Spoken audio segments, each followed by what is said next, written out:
More WARDOGS gameplay details and information today. I'm getting excited about this one. The game is making good progress behind the scenes, and the devs at Bulkhead have just released another dev vlog, giving us some insights into different gameplay elements, but with a lot of focus on the tactical depth and the team play elements of the game. So let's get into it. Drop a like on the video, subscribe for more WARDOGS coverage. This game is launching into early access later this year.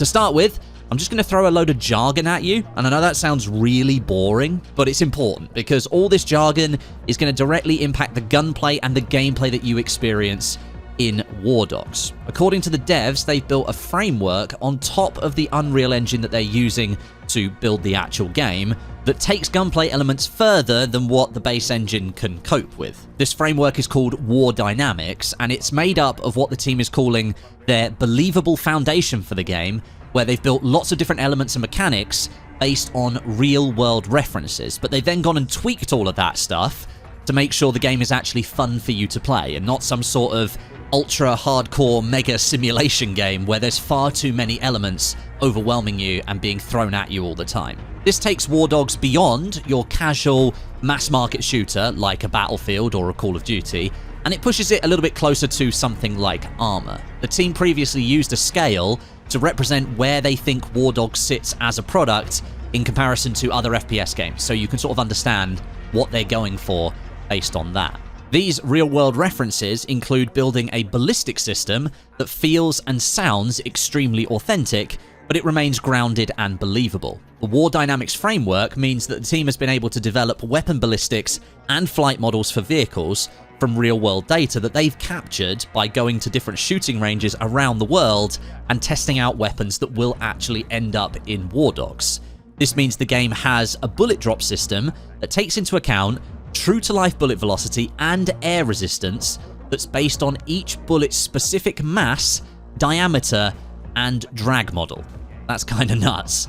The team has also developed a complex bullet penetration model that reacts differently to different surfaces that bullets interact with, causing different levels of velocity loss and even directional changes, causing some surfaces to ricochet more than others. These ricochets and direction changes are also based on your ammo type, the caliber, and the impact angle of each individual round. All of this is going to happen seamlessly in the background during a match of WARDOGS. You as the player aren't going to have to worry about any of this happening, but you'll see the results of it when you start shooting near or through different surfaces. And then the flight models I did mention.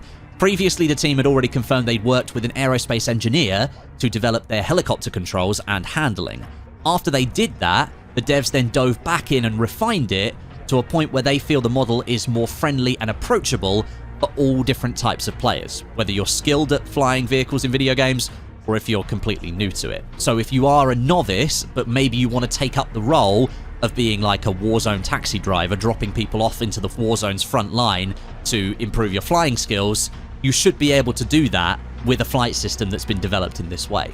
All of this is being done to try and give WARDOGS as much depth in gameplay as possible, so regardless of which loadout you pick or which playstyle you choose, you've got reasons to keep coming back and playing the game.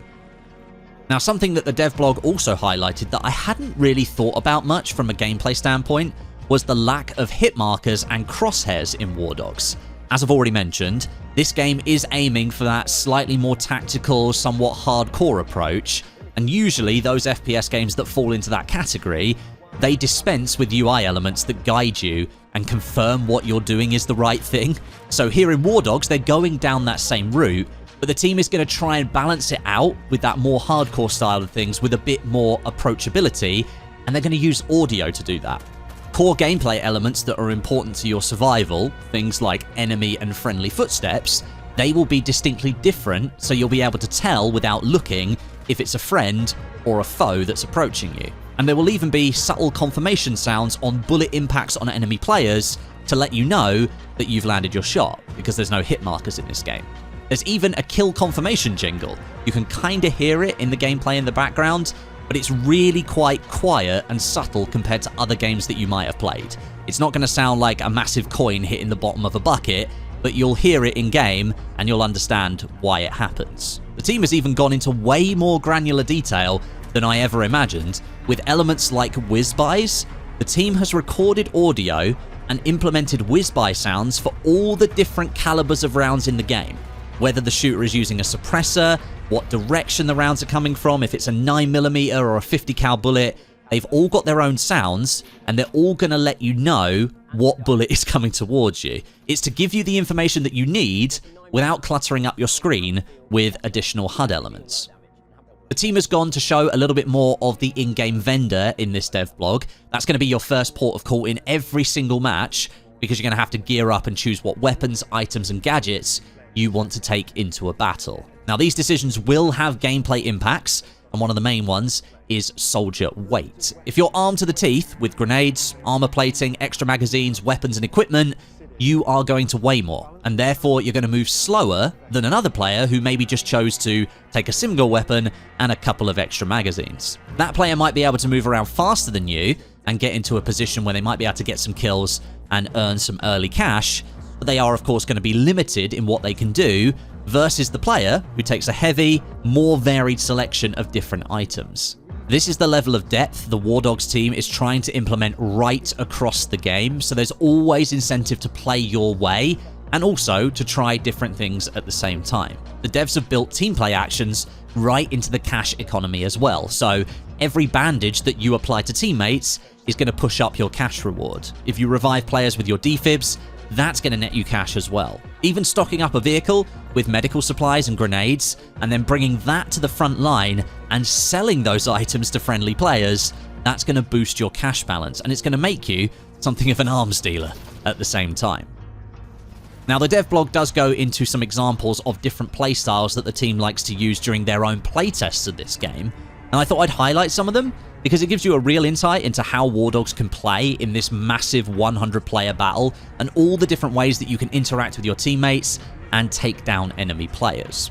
So some team members love playing the sniper role, and they really lean into the audio side of WARDOGS, listening for bullets coming from the edge of the combat area and then stalking out those players, picking them off one by one so your team's advance can continue. You'll be using different buildings and cover to mask your approach, move into position, and then you can pull the trigger.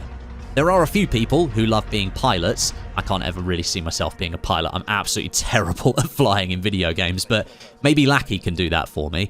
You can drop friendlies off closer to the front line for profit, and then switching things up, you can ram that chopper full of supplies and bring one of those forward to the operating base so that friendlies don't have to go all the way back to the HQ in order to resupply themselves. Every kill or assist, by the way, if you drop a player off on the front line, every kill or assist that player then gets, some of the cash goes back to you as the pilot because you helped them get there. That's a really cool element. I like that a lot. Being a base builder in WARDOGS sounds pretty epic. Some of you might remember my days of base building in Arma Reforger. One day I literally spent 6 hours just building checkpoints and bases so that enemies would find it harder to capture them. And you can do that here again in WARDOGS. You can build up your forward operating base and you can secure it for later on in the match, and that's going to become a lot more valuable to your team. You can build comms towers, which extends the range of in-game comms for your team. You can build air defenses, different walls, HESCO barriers, loads of different stuff. And even one team member, they like to set themselves a challenge by being paradropped onto enemy tower positions, sweep and clear those towers, and then grab the code from it and confirm the next hot zone move over to another location on the map. Now, this might not be directly helping the team in the existing hot zone, which is where you're going to score more points, but they've just secured the hot zone, moving towards a more favorable location for their team. There's loads of different roles that you can take on in WARDOGS, and basically, you can craft your own with whatever things you like to do the most. It sounds like development of WARDOGS is coming along really nicely, and the team has actually been conducting some extremely small, closed community tests of the game, and they talk about this at the end of the dev blog. At the moment, these are alpha tests. They're purely focused on getting just small numbers of players on the game with very specific hardware configurations in specific regions to test and make sure things are working as they should be. Now, the team does know that everyone and their dog wants to get in and play WARDOGS, and there will be a chance to do that when early access kicks off later this year. But the team wants to reiterate that these tests aren't some sort of marketing stunt, and that's why they're locked away behind closed doors. I'm obviously super interested in playing the game, so expect more coverage of WARDOGS as time goes on, but But thanks for watching today, and I'll catch you soon.